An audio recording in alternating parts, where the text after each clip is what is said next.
వచ్చింది. వీడిని ఇష్టపడింది ఆయన, వీళ్ళిద్దరు ఇష్టపడ్డారు. అంటే ఎవరన్నా అన్నారో మీరు మీతో, లేకపోతే మీరు అనుకుంటున్నారు అట్లా బాయ్ ఫ్రెండ్ ఉన్నాడు అని? మీరు కూడా ఒక ఆడపిల్ల మీద ఎలిగేషన్ చేసినట్టే. ఇప్పుడు ఆమె చేసిన ఎలిగేషన్ కాదు, ఇక్కడ మా వాడిని బాగా ఇష్టపడిందని చెప్పడానికి చెప్పా. అతను వదిలిపెట్టి, బాయ్ ఫ్రెండ్ని వదిలిపెట్టి మీ అబ్బాయి, ఆ అబ్బాయిను ఈ అమ్మాయిని అల్లరి చేయటం కాదు. నేనేమి వేరే చేశారు అంటలా. ఇప్పుడు నేను మిమ్మల్ని కాసేపు ఇష్టపడవచ్చు, మీకన్నా బెస్ట్ ఫ్రెండ్ ఆయన తగిలితే ఆయన ఇష్టపడవచ్చు. ఫ్రెండ్ గానా ఇంకో రకంగానే కాదు. నాకు తెలిసిన ఇన్ఫర్మేషన్ అంతవరకే, నేనే ఎలిగేట్ చేయట్లా. అంటే మీ వాడు జూనియర్ ఇంజనీరింగ్లో, ఆ అమ్మాయి సెకండ్ ఇయర్ ఉంటే మీ అబ్బాయి ఫస్ట్ ఇయర్లో ఉండి ఉంటాడు బహుశా. అంతే. వయసులో కూడా 2 ఏళ్ళు చిన్నవాడు. ఆల్రెడీ ఆమెకి వేరే బాయ్ ఫ్రెండ్ ఉన్నాడు. అది వదిలేండి అసలు. అది వదిలిపెట్టి మరి మీ అబ్బాయిని చిన్నవాడు, ఆ అమ్మాయికి ఎవరున్నారు అనేది నన్ ఆఫ్ ది సబ్జెక్ట్ ఇక్కడ. అసలు అది వదిలేయండి, అసలు ఆ సబ్జెక్టే వదిలేయండి. ఎవరో చెప్పిన మాటలేని మనం మాట్లాడుకోవటం అదే నేను కరెక్ట్ కాదు. అది కూడా నేను సమర్థించడం. ఇక్కడ పాయింట్ ఏంటంటే, ఆ అమ్మాయి ఇనెలిజిబుల్ ఫెలో అంటే నీకు సరిపడవాడు కాదు. Okay okay. నీకు సమకాలికుడు కాదు, నీ అంత తెలియగలవాడు కాదు, నీ అంత వయసోడు కాదు, నీ అంత చదువుడు కాదు. మరి ఆమె ఏమి, వాళ్ళు ఏ క్వాలిటీస్ చూసి ఇష్టపడిందో నాకు తెలియదు. ఇష్టపడింది. మీకు వాళ్ళిద్దరూ ప్రేమించుకున్నారన్న విషయం వీళ్ళిద్దరూ కలిసి పెనమలూరులో మా మేనల్లుడి ఇంటికాడ వీళ్ళు స్టే చేశారు. ఓకే. చేసినప్పుడు వీళ్ళిద్దరు గదిలో ఉండి మరి అది ఉండటం వలన వాళ్ళు ఎలిగేట్ చేశారు, మీ వాడు తప్పు చేస్తున్నాడు, వేరే అమ్మాయిని గదిలో పెట్టుకున్నాడు అని. అంటే ఎవరు ఏంటని అప్పుడు ఆరా వచ్చింది. చెప్పాడు వీడు ఫ్రాంక్గా, నేను ఆ అమ్మాయిని ఇష్టపడుతున్నాను, ఆమెనే పెళ్లి చేసుకుంటా అని చెప్పాడు. ఓకే. అప్పుడే పెళ్ళి ఏంటయ్యా, నీకు నిండా 18 ఏళ్ళు నిండలేదు, ఫస్ట్ ఇయర్ చదువుతున్నావు, ఇప్పుడు మేము లవ్ ఏంటి, నేను చదువుకోమని పంపాము, చదువుకో ఫస్ట్, తర్వాత చదువు అయ్యాక ఆలోచిద్దాం అని చెప్పి. ఓకే. అప్పుడే సూసైడ్ అటెంప్ట్ చేశాడా? అప్పుడు కాదు సూసైడ్. ఓకే. నేను దాదాపు 5-6 ఏళ్ళు ఈ సంబంధం వద్దని అపోజ్ చేసి ఆపా. ఓకే. ఆపితే చెప్పా కదా ఇందాక, ఆ పాప చదువుకుంది, ఈడు ఫోటోగ్రఫీకి వెళ్ళాడు వైజాగ్ సత్యానంద్ సార్ దగ్గరికి. ఓకే. అయిపోయింది. ఆయన రికమెండ్ చేసి ఏదో సినిమాల్లో కూడా రికమెండ్ చేశారు.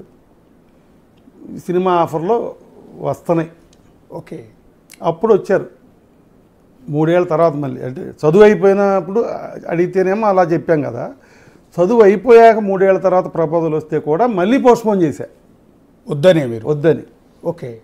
అది మర్యాదకరమైన సమాధానం చెప్పాలి కాబట్టి నేనేం చెప్పానంటే, మా అమ్మాయి కూడా ఉంది, మా అమ్మాయి పెళ్ళయ్యాక, అది పెద్దది 6 ఏళ్ళు, ఆమె పెళ్ళయ్యాక నేను వీళ్ళ పెళ్లి చేస్తానని చెప్పాను మా అయ్యంకుడి గారికి కానీ పాపకు కానీ.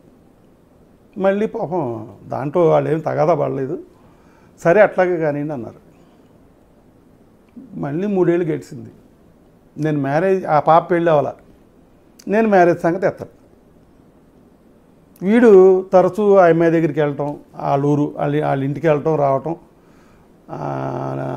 వీళ్ళు కలవటం అనేది మాత్రం మానలా. నేనేమనుకున్నానంటే వీళ్ళు గ్యాప్ వస్తే విడిపోతారు అనుకున్నా, కానీ స్ట్రాంగ్ అయ్యారు. ఓకే. అటాచ్మెంట్లో స్ట్రాంగ్ అయ్యారు. అయ్యి మళ్ళీ ప్రపోజల్ పెట్టారు. పెడితే నేను మా వాడికి చెప్పా, వద్దు మనకొద్దు, నాకు కరెక్ట్ అనిపించలేదు, ఆల్రెడీ అక్కయ్య గారు అమ్మాయి ఉంది కదా మాట్లాడాము, నువ్వు ఆ అమ్మాయిని చేసుకో, లేదా అమ్మాయి కదంటే పోనీ ఇంకొక అమ్మాయో లేదా ఆగు, అసలు సినిమాల్లో యాక్ట్ చేస్తానంటున్నావు కొన్నాళ్ళు ఆగు, ఆ అమ్మాయి వద్దంటే, ఇది మేము చూసిన సంబంధం వద్దంటే ఆగమన్నాం. కాదు నేను గౌతమినే చేసుకుంటాను అన్నాడు. నేను మాట ఇచ్చాను, నేను మోసం చేయను, ఆమె నా లైఫ్ పార్ట్నర్, నేను వేరే వాళ్ళని ఊహించుకోలేకపోతున్నాను. వాళ్ళు తీసుకెళ్ళి బతిమలారు మా సిస్టర్ వాళ్ళు, కాలేజీలో ఏదో జరుగుతూ ఉంటాయ్యా, రియల్ లైఫ్కి వచ్చేపాటికి రియల్గా ఉండాలి, నువ్వు కుటుంబాలు కుటుంబ బరువులు కుటుంబాలు ఉన్నాయి, ఇక్కడ కుటుంబాలు కలవాలి కాబట్టి నువ్వు కూడా చేసుకో అని చెప్పారు.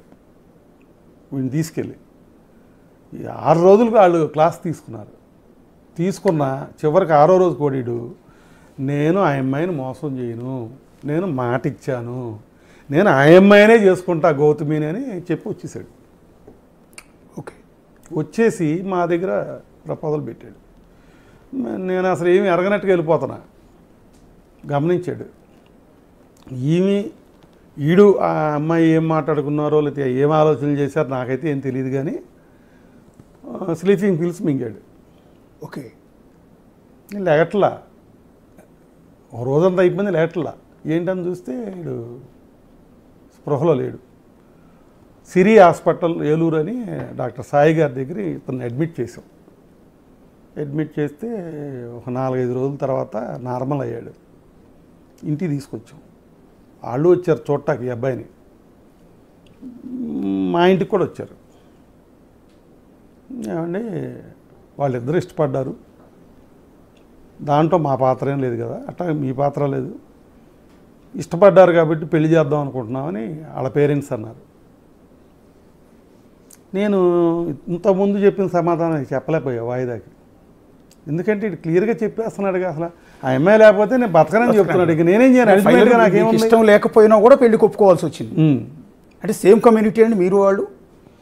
మా ఈయంకుడు గారు చౌదరీస్ అండి. ఓకే. మా మిస్సెస్ చెప్పాలంటే జమీందారులు. ఓకే. బ్రిటిష్ వాళ్ళ టైంలో 1947కు ముందే బస్సులు నడిపారు. ఎవరు? మా మామగారు ఫ్యామిలీ. ఓకే. ఎర్రంకయ్య గారు, అయినంపూడి ఎర్రంకయ్య గారు అంటే విజయవాడ నిర్మాణూరు వాళ్ళది ఫేమస్ జమీందారులు. వాళ్ళు 100 ఎకరాల పొలం, ఆస్తులు బెదవాళ్ళు. బస్సులు అంటే ఏం బస్సులు అనుకుంటున్నారు? పొగ బస్సులు. బొగ్గేస్తే నడిచే బస్సులు. బొగ్గేస్తే నడుస్తాయి ఆ బస్సులు. దానికి మెడ్రాస్ మెకానిక్ రావాలి. ఆ రోజులు మనుషులు వాళ్ళు. ఆ ఫ్యామిలీ. కేసినేని కాకాని కూడా అప్పుడు బస్సులు ఉన్నాయి కాదు సార్. కేసినేని, కాకాని, బోగాని, ఈ కమ్మోరంతా ఈ మధ్య సంగతి సార్. మా వైఫ్ వాళ్ళ ఫ్యామిలీ 1947కే వాళ్ళు బాగా అడ్వాన్స్డ్ ఫ్యామిలీ. బస్సులు కొని తిప్పే ఫ్యామిలీ, కాంట్రాక్టులు చేసే ఫ్యామిలీ. ఆ రోజుల్లో కాంట్రాక్ట్స్. సో నేను ఆ లెక్క వస్తే నేను చిన్నకమ్మాడినే.